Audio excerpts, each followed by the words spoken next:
Questa è Biodiversiton 2021, siete rientrati con noi qui negli studi di Legnaro di Veneto Agricoltura in Agripolis dopo, a parte il fatto che stanno suonando le campane, quindi voglio dire è giusto, è mezzogiorno, peraltro il suono delle campane ha sempre dettato i tempi dell'agricoltura, quindi noi che stiamo celebrando la giornata della biodiversità agricola quest'oggi con questo Biodiversiton 2021, ecco, ci in qualche maniera agganciamo a queste che sono tradizioni storiche che però avevano un senso e forse hanno ancora un senso, direi. Ecco, quindi è giusto che a mezzogiorno le campane suonano e battono il mezzodì. Perfetto, allora adesso vedete inquadrata Paola Dedea. Paola Dedea è la responsabile del centro agroalimentare di Thiene di Veneto Agricoltura. Perché? Perché siamo stati sempre nel grande, come posso dire, nel grande, ecco, siamo stati nel grande e adesso andiamo nel piccolo, piccolo, piccolo. Loro si interessano in particolare della vita invisibile e quindi Paola Dedea, cortesemente introducici in questo veramente affascinante mondo. Ne abbiamo appena toccato prima con i colleghi dell'Istituto Zooprofilattico, ma adesso andiamo ancora più in fondo. Prego. Buongiorno a tutti. In questa tappa appunto affronteremo il microscopico. Fino adesso abbiamo visto il macroscopico, ora il microscopico, cioè i batteri, i lieviti che si nascondono nel suolo, nei prodotti agroalimentari e che comunque hanno un ruolo molto importante sono di interesse sia agricolo che alimentare. Ne parliamo in questa tappa affrontando nella prima parte, andando a fondo per quanto riguarda la biodiversità microbica dei prodotti agroalimentari, quindi legati alle trasformazioni, alle fermentazioni. Nella seconda parte affronteremo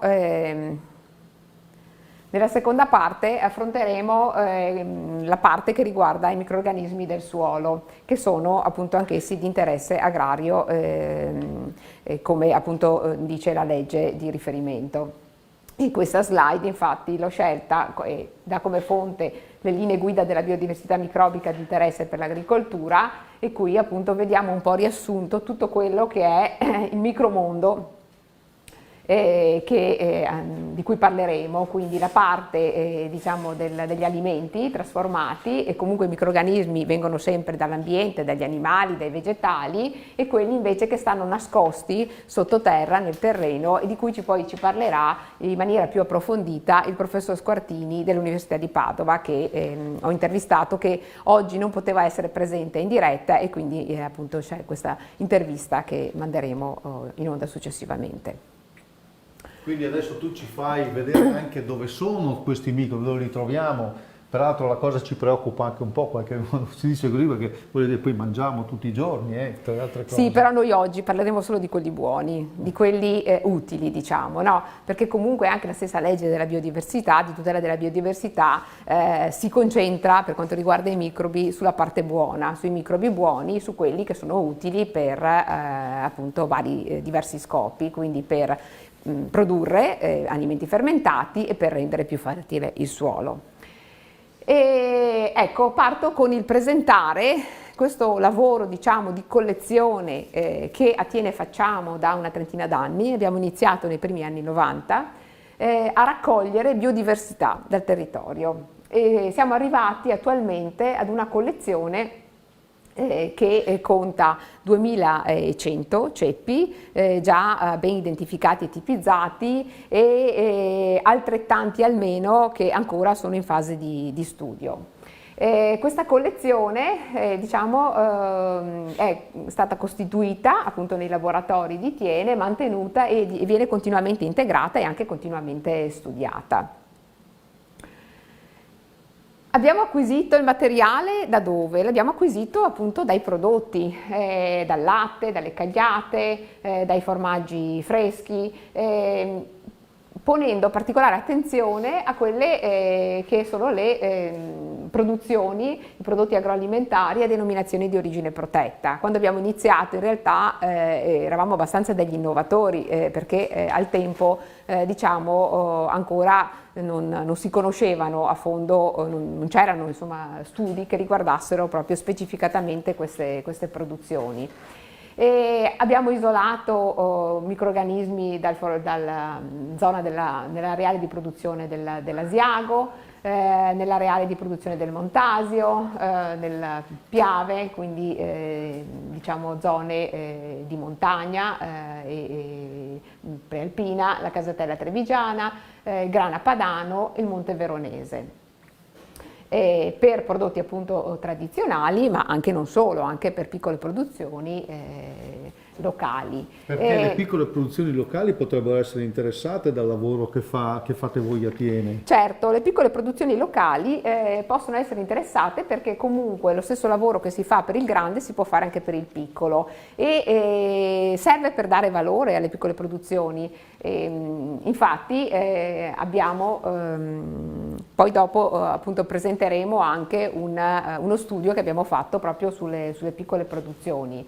Questo è un esempio, un riassunto di quello che abbiamo fatto finora per quanto riguarda i formaggi con dei numeri. Diamo dei numeri, abbiamo circa 1000 isolati di Streptococcus thermophilus e 500 isolati di Latobacilli termofili isolati proprio selezionati da formaggi. Scusa Paola, cosa vuol dire starter? Perché si parla di coltura starter? Cosa vuol dire? Ma starter vuol dire che parte, che fa partire, che guida. Infatti l'obiettivo di questa collezione, di questo lavoro di collezione e quindi di custodire questo patrimonio di biodiversità negli anni è comunque stato alla fine, oltre che alla curiosità di conoscere i meccanismi che portano i processi microbiologici, chimici e fisici che avvengono nelle produzioni appunto alimentari del territorio, anche quello poi di dare uno strumento alle aziende in termini di prodotto fermento proprio starter, quindi una cultura che guida la fermentazione e che quindi nel guidare la fermentazione riesce a salvaguardare la produzione, a fare in modo che non partano fermentazioni anomale e che il prodotto sia di buona qualità. Questo è un po' lo scopo, no? Da questi studi che abbiamo fatto, alcuni microrganismi appunto sono molto importanti perché hanno una cosiddetta attività acidificante che li porta ad abbassare il pH e quindi sono fondamentali nella prima parte del processo. Poi ci sono delle altre che sono indicate appunto come culture non starter e che sono comunque formaggi che entrano in un secondo momento, sono ceppi scusate, che entrano in un secondo momento nella fermentazione, perché anche la biodiversità del processo di fermentazione mette in luce, studiando questi processi è stato messo in luce come la biodiversità cambia nel corso della fermentazione, quindi all'inizio appunto ci sono i corridori, i veloci, e poi ci sono gli altri che tirano successivamente, ma che in realtà migliorano la qualità del prodotto e sono le cosiddette colture non starter, perché attraverso il loro metabolismo, attraverso l'utilizzo delle proteine e dei grassi, liberano delle sostanze aromatiche che sono quelle che poi definiscono le caratteristiche organolettiche e differenziano anche i diversi tipi di formaggi. Quindi la domanda che mi ponevo è questa: abbiamo scritto tutto, stiamo seguendo un canovaccio, ma questo è fuori da questo scritto. Quindi se noi non abbiamo tutto questo, come posso dire, particolarmente piccolo, non possiamo avere il risultato grande che è l'ottimo formaggio, l'ottimo salume, eccetera. Questo... Infatti è fondamentale lo studio del piccolo in questo caso, perché diciamo che sono millenni che l'uomo produce prodotti fermentati, quindi yogurt, i latti fermentati, insomma ci sono delle tradizioni millenarie, però diciamo solo negli ultimi decenni con gli studi che sono stati fatti, quindi con gli strumenti, le tecniche che sono disponibili, è stato possibile capire che cosa succede durante questi processi. diversi. Ok? Si sapeva l'effetto, si vedeva la trasformazione, il latte si trasformava in yogurt, però sapere quali fossero gli agenti della trasformazione, che forma avessero, che caratteristiche avesse, che ruolo hanno, perché comunque hanno dei ruoli diversi, devono lavorare insieme ma con ruoli diversi, questo l'abbiamo saputo appunto grazie appunto a questi studi che sono stati fatti. Possiamo andare con il filmato. Il primo, Latteria di Soligo. Ora vi presentiamo... Buongiorno, sono Martina Zara, lavoro nel laboratorio analisi di Latteria Soligo. Vorremmo innanzitutto ringraziare Veneto Agricoltura per darci la possibilità di parlare di biodiversità sotto un altro punto di vista. Latteria Soligo è una società agricola cooperativa che nasce nel 1883 ed è molto radicata nel territorio della regione Veneto. La sua mission è quella di sostenere gli allevatori locali e valorizzare il loro latte in termini di qualità e biodiversità, mantenendo una particolare attenzione alla cura degli animali e alla salvaguardia del territorio. Quando si parla di biodiversità, generalmente si considera la biodiversità delle razze animali o la biodiversità vegetale. In realtà esiste anche un altro tipo di biodiversità, molto meno nota perché meno visibile, che è quella dei microrganismi, che partecipano alla produzione e alla fermentazione dei formaggi. In questo ambito e all'interno del progetto NIP, cioè Nuovo Piano Industriale del settore lattiero-caseario Veneto, Latteria Soligo, in collaborazione con Veneto Agricoltura, ha sviluppato nei propri laboratori aziendali nuovi fermenti naturali, ossia dei lattoinnesti prodotti a partire dal proprio latte, sfruttando quindi la biodiversità dei microrganismi naturalmente presenti nel latte del territorio. Tali lattoinnesti vengono utilizzati ora in caseificio in forma liofilizzata per la produzione di mozzarella per pizza. Il lattoinnesto naturale è il risultato di un lungo lavoro ottenuto attraverso numerosi passaggi che favoriscono la selezione di microrganismi lattici, termofili, derivanti dal latte crudo. Il primo step di tale processo consiste nella scelta della materia prima, latte, con cui cominciare la selezione. Questo latte deve avere come primaria caratteristica quella di provenire da una stalla autoctona appartenente quindi a uno dei soci della cooperativa e deve rispettare degli standard qualitativi ben precisi in termini di grasso, proteine, cellule somatiche e carica batterica. Lo sviluppo dei batteri lattici termofili naturalmente presenti nel latte è favorito da un trattamento termico selettivo di termizzazione al quale è sottoposto il latte, seguito da un'incubazione a temperatura controllata fino al raggiungimento di un certo grado di acidificazione. A fine sviluppo i fermenti sono stati inviati al laboratorio del centro di Thiene di Veneto Agricoltura, sono stati studiati e caratterizzati i batteri lattici presenti e è stata verificata l'assenza di microrganismi contaminanti. Per una maggiore stabilità e praticità, i lattoinnesti risultati idonei dal punto di vista microbiologico e tecnologico all'impiego in caseificio sono stati poi sottoposti da Veneto Agricoltura a liofilizzazione. Per essere impiegato nel nostro caseificio, il lattoinnesto viene dapprima inoculato in latte pastorizzato allo scopo di farlo acidificare e poi aggiunto in polivalente, garantendo una veloce maturazione della cagliata che deve essere filata.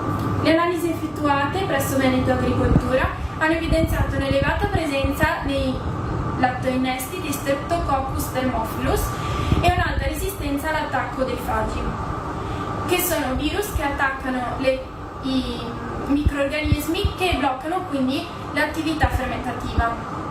Tramite tecniche di analisi molecolare sono stati inoltre individuati e selezionati 10 diversi ceppi dotati di elevata velocità di acidificazione, idonei a un eventuale impiego nella formulazione di uno starter a inoculo diretto. Ne deriva un'elevata biodiversità microbica autoctona, propria del caseificio di Latteria Soligo, che permette di sopportare senza gravi conseguenze tecnologiche la temuta infezione fagica, che comporta il rallentamento e l'arresto della moltiplicazione batterica e quindi anche dei processi di acidificazione con gravi problemi per la riuscita del formaggio. Questo lavoro ci ha permesso di realizzare dei lattoinnesti naturali dalle caratteristiche uniche proprie del territorio in cui sono stati creati. Ciò ci consente di realizzare un prodotto le cui peculiarità sono lo stretto legame con il territorio e l'aroma caratteristico che il nostro lattoinnesto è in grado di regalare ai prodotti. La biodiversità del mondo microbico microbico ci aiuta quindi a caratterizzare ulteriormente e a qualificare i nostri prodotti.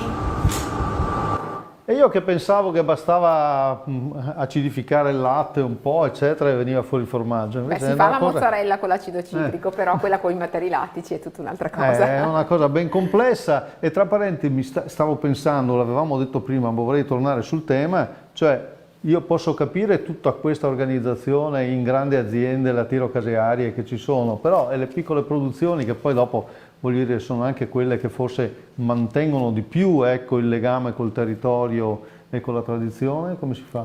Ma si fa, nel senso che noi negli anni appunto abbiamo seguito dei progetti proprio diciamo con piccole aziende o con gruppi di aziende anche a ciclo stagionale, vedi ad esempio le malghe.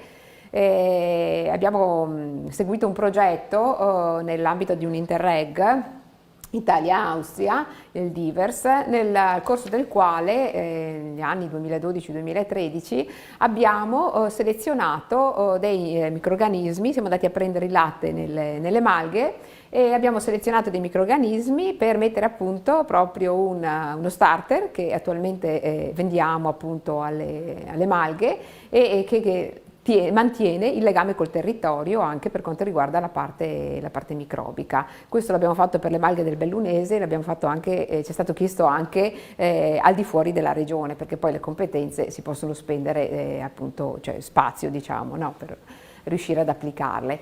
E nel piccolo, spostandoci poi alle montagne vicentine, abbiamo anche collaborato in un progetto nell'ambito del PSR 2007-2013 con il supporto del GAL di Asiago, un progetto un po' particolare e questo è davvero un prodotto di nicchia, si chiama Fioretta, è un prodotto che viene appunto, che si produce in una parte della provincia di Vicenza e della provincia di Verona e si chiama Fioretta. Adesso questo progetto noi abbiamo collaborato nella selezione di batteri lattici con lo scopo di sostituire diciamo, l'acidificazione, il processo di acidificazione con sostanze chimiche e sostituirlo con una tecnologia pulita come è appunto la fermentazione naturale attraverso dei microrganismi. Ora sentiremo dalla viva voce del coordinatore di questo progetto, il dottor Alberto Storti, che ci racconterà appunto alcuni approfondimenti sul progetto. Ci troviamo a Thiene, nella sede di Veneto Agricoltura. Alle mie spalle viene illustrata un po' la storia dell'istituto lattiero-caseario. In particolare per oggi vi voglio parlare di quello che è il progetto sulla Fioretta. La Fioretta è un prodotto tradizionale che coinvolge 3 province, la provincia di Verona, la provincia di Vicenza e la provincia di Trento. Quindi alla fine della casificazione, quando era stato tolto il burro iniziale, il formaggio, rimaneva il siero. A questo siero veniva portato la temperatura all'incirca di 80 gradi centigradi, veniva immesso all'interno del siero un agente coagulante che abbassando il pH portava a una agglomerazione delle restanti proteine, quelle che non erano state sequestrate nella prima casificazione, quindi con il formaggio. Quali erano queste proteine? Albumine, lattoalbumine, globuline. Quindi alla fine ci trovavamo, come dice il nome stesso, di fronte a un prodotto finale, Fioretta. Era in realtà il fiore finale della casificazione. La Fioretta tradizionalmente veniva usata per impastare degli gnocchi che ultimamente stanno trovando un proprio riscontro all'interno del mercato ed è proprio partendo da questo che con il progetto con il GAL, con il gruppo di azione locale di Asiago, abbiamo intersecato alcune strade per portare alla caratterizzazione fenotipica, tecnologica e genetica di quelli che sono i microrganismi capaci di produrre questo abbassamento di pH e di indurre l'aggregazione delle proteine formando la nostra Fioretta. Il progetto si è valso della collaborazione degli istituti di Veneto Agricoltura Thiene attraverso 4 fasi. La prima è stata la raccolta all'interno delle maghe a Requaro Terme di alcuni campioni di siero di fine lavorazione ed un campione di latte crudo proveniente da un'azienda agricola. In un secondo tempo sono state fatte le analisi microbiologiche per andare a vedere e isolare quali sono i microrganismi capaci e presenti all'interno del siero. In un terzo tempo questi microrganismi sono stati fenotipicamente caratterizzati e genotipicamente descritti, isolando alcuni microrganismi molto interessanti, tra questi dei Lactobacillus thermophilus, Streptococcus thermophilus, Lactobacillus delbruechi e Lactobacillus helveticus. Allora, in particolare il Lactobacillus delbruechi e il Lactobacillus helveticus si sono dimostrati essere due specie particolarmente importanti nell'attività di acidificazione. Il terzo step è stato proprio quello di provare e testare la loro capacità di sopportare la liofilizzazione e in ultima analisi di provare a testare questi microrganismi all'interno di prove tecnologiche in azienda, quindi in caseificio. Il risultato finale è stato quello di ottenere un prodotto molto superiore a quella che era la via tradizionale, sia in fatto di colore, di consistenza che di profumo e sapore. Allora, quante belle cose ci ha detto Storti, ma ce n'è una soprattutto che mi ha colpito, ovvero quello sopportare la liofilizzazione. Quindi c'è un problema, e questo vorrei chiedere alla dottoressa Dedea, c'è un problema per conservare tutti questi microorganismi, no? Perché voi poi li selezionate, li come posso dire, moltiplicate e poi come facciamo a farli arrivare ai caseificatori, per esempio, in giro per l'Italia? Bella domanda.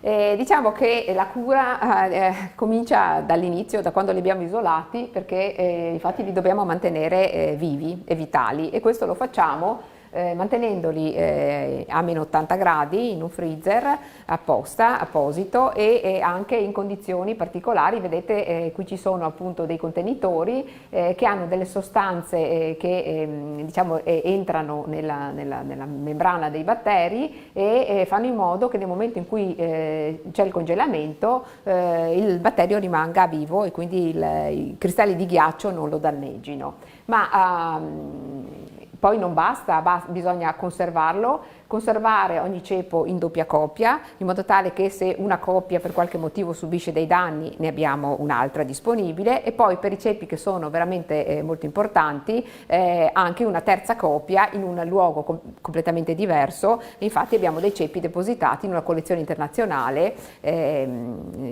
diciamo certificata, accreditata per i depositi di microrganismi.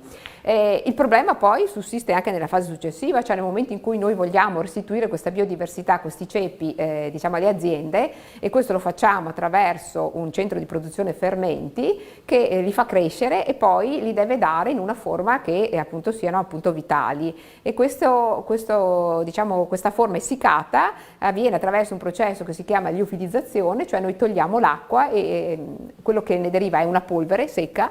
Però questa polvere diciamo è ancora attiva, e quindi anche qui ci sono voluti degli anni per mettere a punto dei processi che facessero in modo di raggiungere questo obiettivo. Ecco, però c'è una cosa, prima si è parlato appunto di tutto il lavoro che voi fate e ci siamo soffermati di più sui prodotti lattiero-caseari, per carità, certo, interessante, ma questa è una cosa proprio curiosa. Cosa c'entra tutto questo con i salumi e gli insaccati? Sì.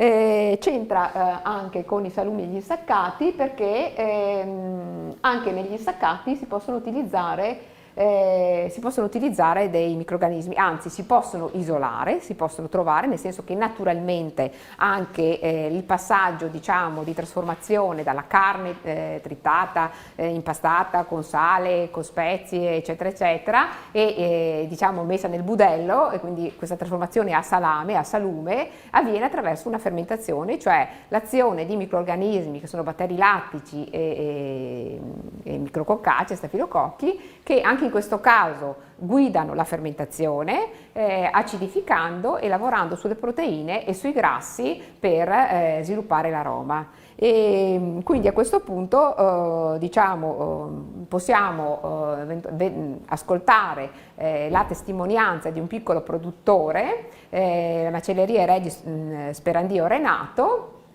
che da alcuni anni appunto utilizza queste colture starter con lo scopo appunto di preservare la qualità igienico-sanitarie dei suoi prodotti, ma allo stesso tempo di mantenere il legame con il territorio.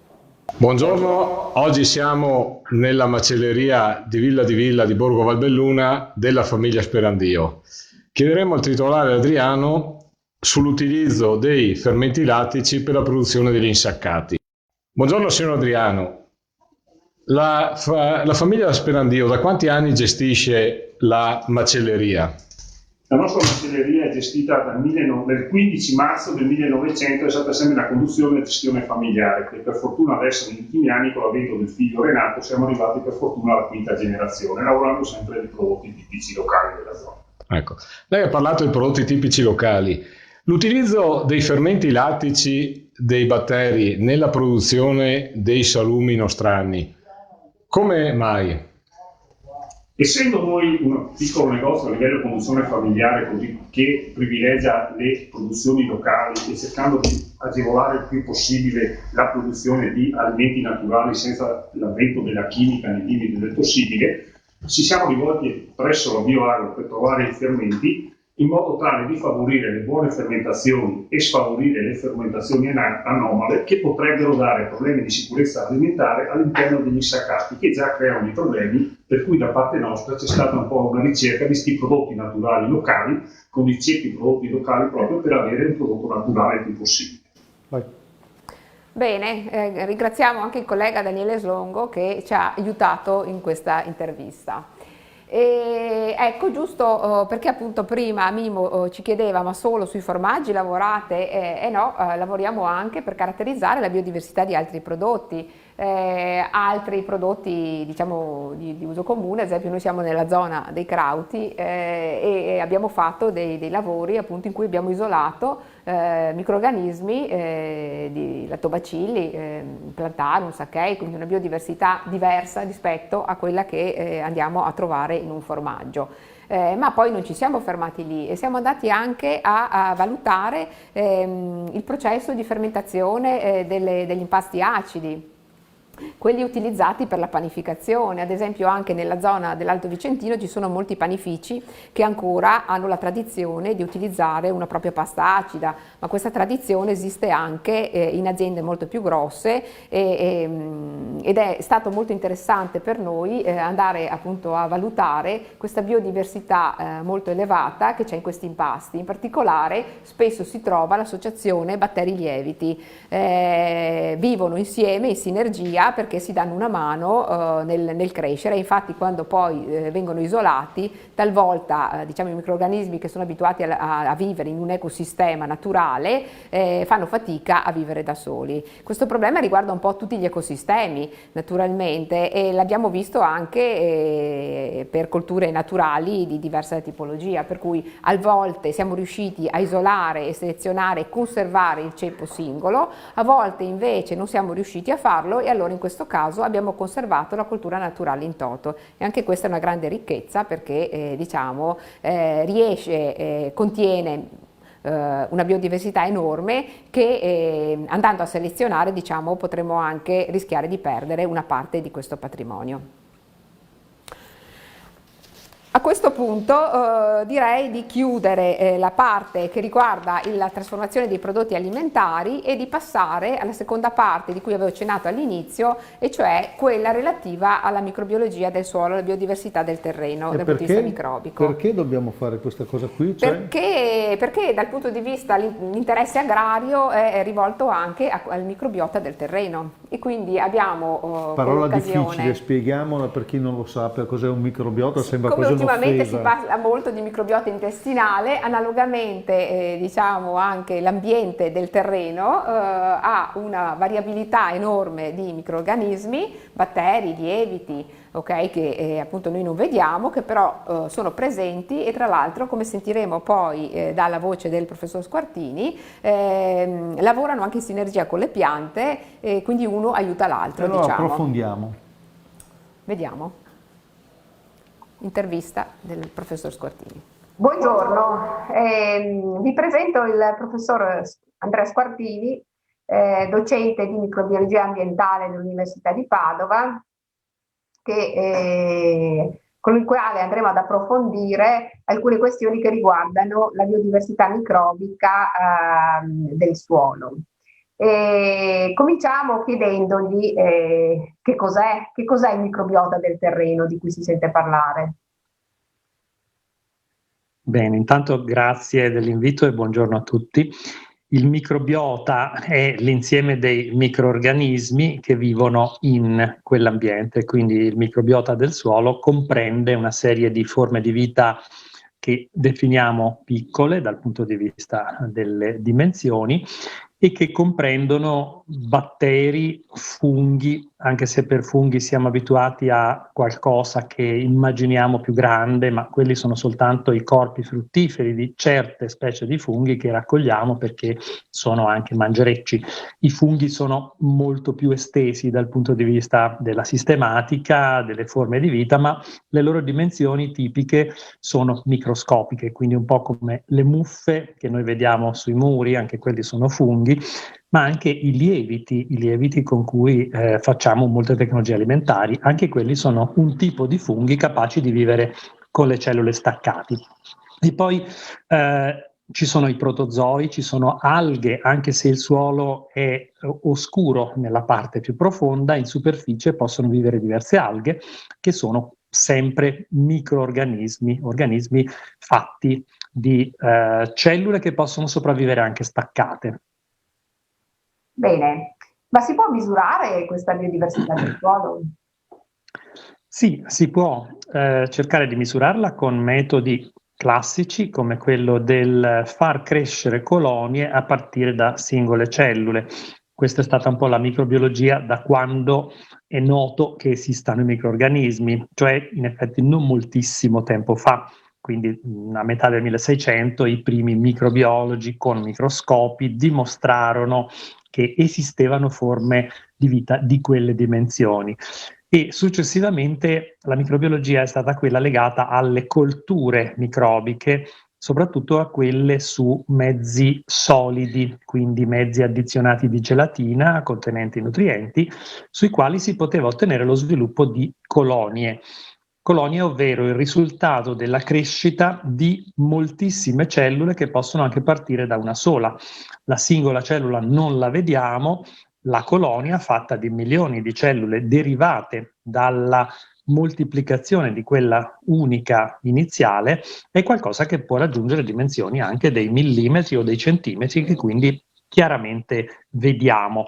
Però il modo di misurare la microbiodiversità con la crescita delle colonie su piastra ha un grosso limite, quello legato al fatto che moltissime delle specie esistenti nell'ambiente non sono coltivabili con questa metodica, quindi non farebbero colonie visibili o non farebbero nessuna divisione cellulare, restando una cellula oppure poche, e quindi non vedremmo molto. Questo problema della non coltivabilità è estremamente diffuso e si stima che praticamente fino al 99% delle specie esistenti e delle cellule vive in un determinato campione di suolo, di acqua o comunque proveniente dall'ambiente non sarebbero coltivabili. Quindi noi vediamo solo una piccola fetta, facendo queste piastre, contando le colonie, di quella che è la microbiodiversità totale.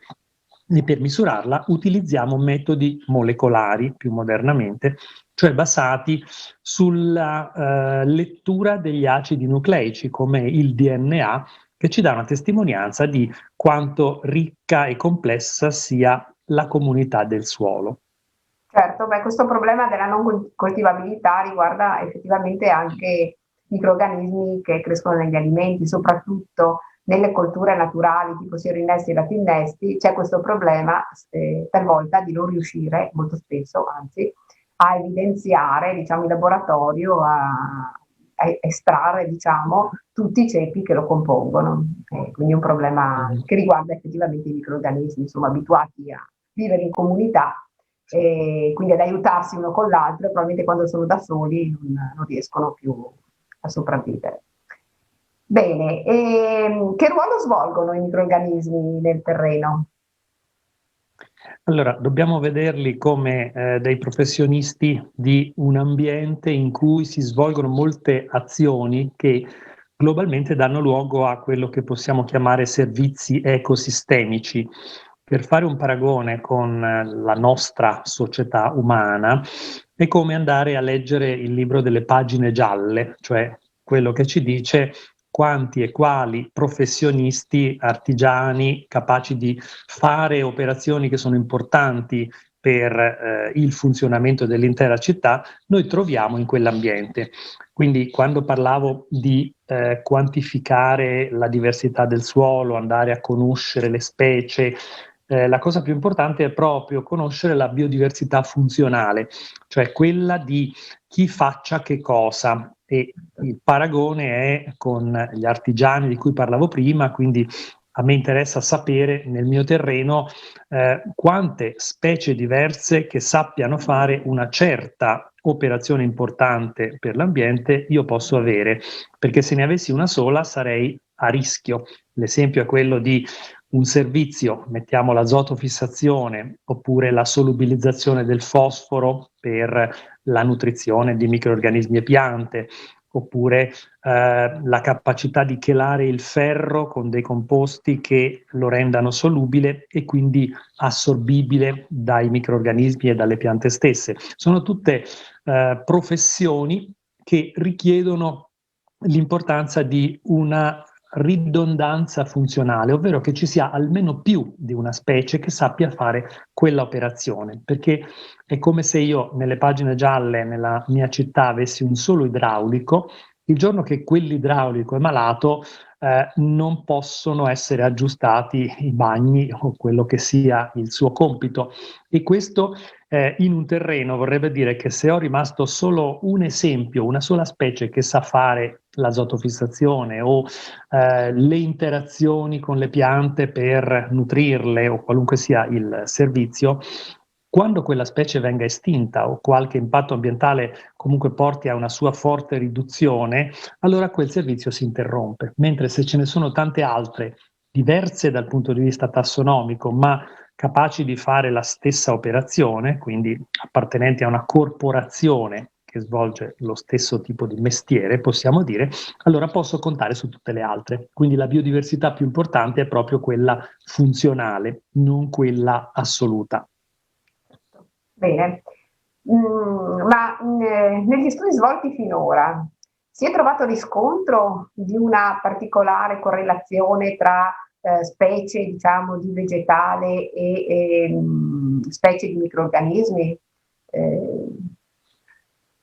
Sì, perché le piante determinano moltissimo quella che sarà la composizione del microbiota del suolo, in quanto essudano composti organici dalle radici, i famosi essudati, cioè le piante devolvono una parte anche importante percentualmente, anche il 20-30% del fotosintato, cioè di quello che vengono a produrre facendo la fotosintesi, cioè convertendo energia luminosa, anidride carbonica, acqua in composti organici per andare ad allevare microrganismi. Quindi dalle radici c'è una sorta di perdita di composti organici, ma non è una perdita accidentale e non desiderata dalla pianta, è intenzionalmente una elargizione di un qualcosa che è l'equivalente di una moneta, perché va a nutrire e come a pagare quegli artigiani che lavorano nel sottosuolo,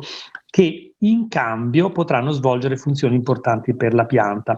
Quindi c'è un'associazione molto precisa tra specie di piante e microrganismi, perché la pianta produce dei composti organici che hanno una loro struttura, chimicamente sono diversi da quelli di un'altra specie di pianta. Esiste una farmacologia vegetale che dà luogo sia ai composti che utilizziamo anche in tante altre applicazioni, sia a quella che è la biodiversità microbica. È come avere nelle piante dei ristoranti etnici che sfornano cibi diversi e possono quindi alimentare microrganismi che hanno gusti o capacità digestive o tolleranze di cibi particolari. Quindi se io in città avessi solo un ristorante italiano che fa spaghetti al pomodoro, non potrei avere probabilmente una diversità di popolazione etnicamente nella specie umana, perché a qualcuno magari non piacciono o non li digerisce e ha bisogno del kebab, della pizza, del sushi e del cinese e così via.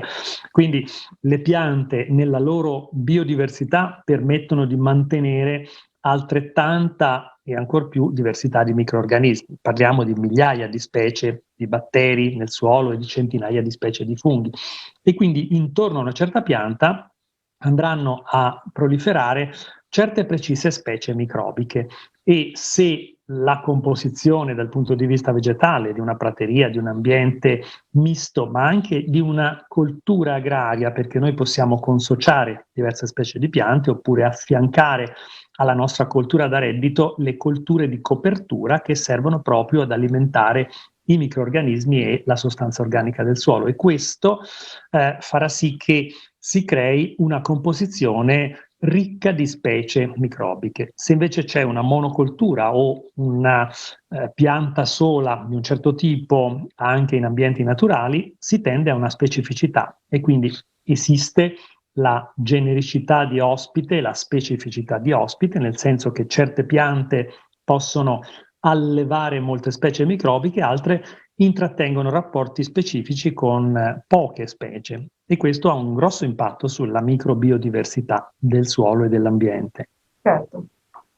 Qui la monocultura... Ecco qua, guardate quanto interessante e quanto affascinante è il mondo dell'infinitamente piccolo e poi quanto, come posso dire, interagisce il mondo dell'infinitamente piccolo con il mondo reale, quello che noi vediamo, vero Paola, da questo punto di vista, quindi non dobbiamo sottovalutare quanto diceva il professor Squarcini adesso. No, infatti bisogna fare particolare attenzione perché come abbiamo visto ad esempio anche nel campo delle coltivazioni, ad esempio coltivando in un certo modo andiamo anche a selezionare la flora microbica del terreno e quindi a togliere o ad aggiungere fertilità, quindi ricchezza diciamo che è una ricchezza la biodiversità microbica che vive in questo ecosistema e collabora con il restante biodiversità vegetale e animale. Ecco, quindi abbiamo poi capito che c'è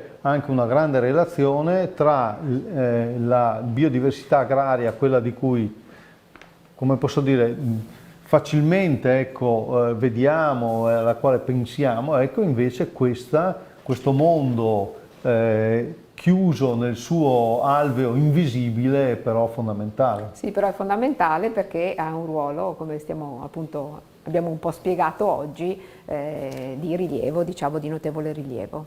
Bene, allora continuiamo il nostro viaggio qui nella tappa numero 5, perché adesso stiamo arrivando all'1 e avremo la tappa numero 6. Guardate che la tappa numero 6 di Biodiversiton è una tappa particolare, come vi dicevamo prima, però noi con cosa concludiamo qui adesso con l'infinitamente piccolo? Beh, con l'infinitamente piccolo vediamo una parte di un filmato che è stato preparato, diciamo, nell'ambito di un progetto sempre nel quale ha partecipato il professor Squartini, che era finalizzato a studiare, andare a fondo, diciamo, dei bioindicatori per valutare il loro ruolo nella produzione, diciamo, vitivinicola dell'area Colli Euganei e Colli Iberici. Il professor Squartini appunto spiegherà, ci farà vedere, diciamo, saranno delle immagini direttamente dal laboratorio che ci faranno, diciamo, ci approfondiranno un attimino su quello che ha detto poco fa. Le nostre attività di studio riguardano quindi i microrganismi. Una prima nostra, diciamo, domanda è stata capire se e come i microrganismi respirino. Basta mettere 1 grammo di suolo sopra un batuffolo di cotone che sta in una provetta contenente un gel con un indicatore di pH. Un suolo che respira bene rilascia anidride carbonica e chi è che respira nel suolo? Sono i batteri e i funghi che sono lì contenuti.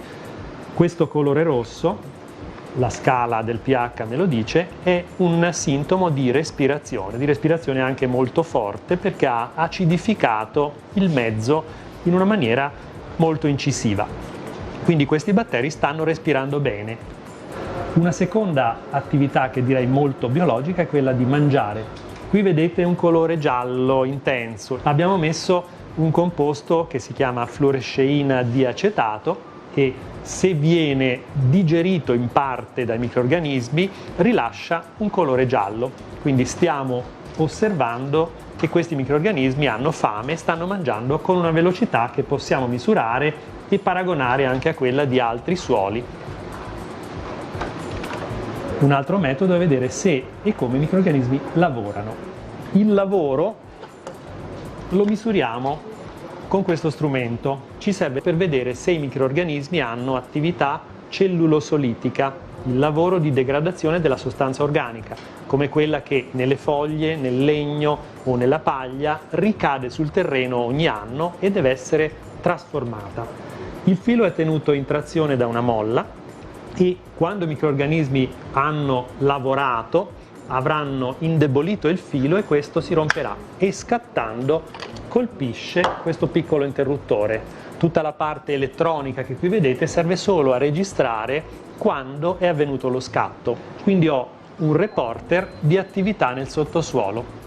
La domanda più profonda è quella di capire qual è la genetica di queste popolazioni microbiche. I metodi classici di microbiologia utilizzavano gelatine nutritive come queste. Qui vedete colonie di un lievito, questa è invece una muffa, ma questi metodi sono effettivamente efficaci in una misura piuttosto limitata perché solo lo 0,1% delle cellule delle specie esistenti nel suolo sono coltivabili, cioè sono in grado di crescere quando le mettiamo su piastra con gelatine nutritive. Quindi più del 99% della reale biodiversità del suolo, della microbiodiversità, ci è sconosciuto se lo studiamo con metodi di questo tipo. È per questo che ricorriamo alla prova del DNA. Ed ecco la macchina complessa e costosa che ci permette di ottenere quel risultato così difficile, la lettura del DNA collettivo degli organismi del suolo, nel nostro caso, ma naturalmente ogni applicazione biologica può essere sottoposta a questo tipo di macchinari. Che cosa sapremo alla fine? L'equivalente della lettura di una intera enciclopedia in poche ore e naturalmente un risultato in una lingua che poi dobbiamo analizzare, quindi sapremo chi sono i microrganismi del suolo, quali sono le loro identità e quali sono le loro specifiche mansioni e le loro professioni, cioè che cosa stanno facendo in quel momento. Proprio affascinante andare nel piccolo. Complimenti allora a Paola Dedea del Centro Agroalimentare di Thiene di Veneto Agricoltura con il loro lavoro.